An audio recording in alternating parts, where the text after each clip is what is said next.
Salut la famille, j'espère que vous allez bien. Bienvenue sur notre chaîne préférée AZ News. On se tape une nouvelle information du côté du Bénin et du Niger. La tension entre le Niger et le Bénin ne cesse de croître.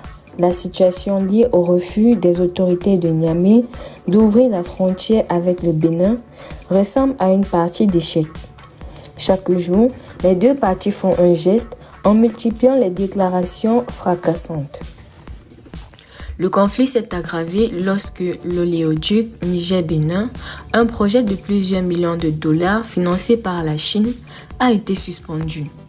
Pour le Niger, qui a besoin urgemment de croissance économique grâce aux revenus de pétrole, la nouvelle de l'interdiction du Bénin a été un véritable coup dur. Les autorités de Niamey tardent à renouer avec le Bénin. Au moment où la CEDEAO entendait intervenir militairement contre le Niger, Cotonou n'a pas soutenu Niamey, ce qui a refroidi les relations.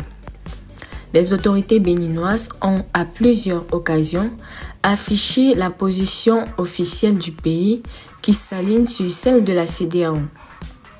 Le président Patrice Talon et son ministre des Affaires étrangères ont défendu le projet d'intervention militaire, conformément à leurs différentes prises de parole.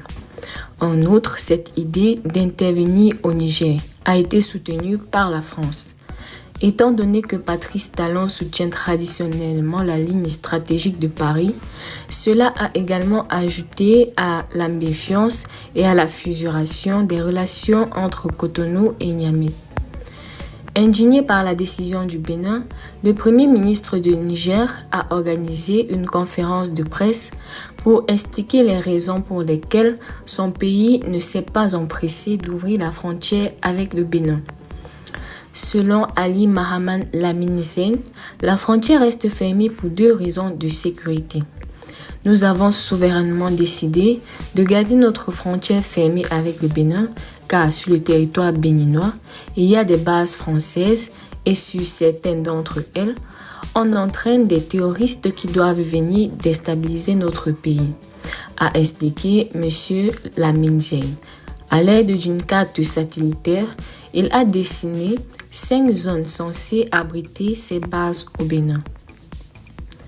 De leur côté, les autorités béninoises ne sont pas d'accord avec ces accusations et demandent toujours l'ouverture de la frontière. Si Niamey veut exporter son pétrole depuis le port de Semen-Kodji. Dans cette partie d'échec, le Niger a joué le coup suivant.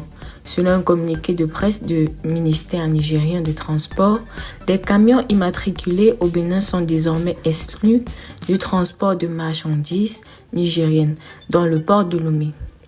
Le bras de fer entre Niamey et Cotonou se poursuit. Restez toujours courtois en commentaire et respectez les règles de communauté.